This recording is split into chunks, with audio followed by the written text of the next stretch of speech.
ও বৌদি, 10 টাকার পুরনো কয়েন আর চলে না। চলবে। ও 10 টাকার পুরনো কয়েন? খোকন, ওসব আর চলে না। চলবে।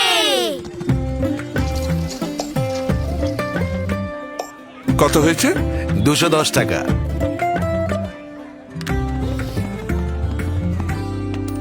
বর্দা, 10 টাকার এই পুরনো কয়েন আর চলে না।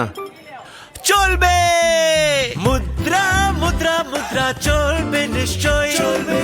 গুজবে কান না দিয়ে আমার কথা শোনো, আমি তো চলবই। আর আমার সঙ্গে 50 পয়সা, 1, 2, 5 আর 20 টাকার নতুন পুরনো মুদ্রাও চলতে থাকবে। চলবে চলবে চলবে চলবে, এটা চলবে। আরবিআই এ কথা বলে। জেনে রাখুন, সতর্ক থাকুন।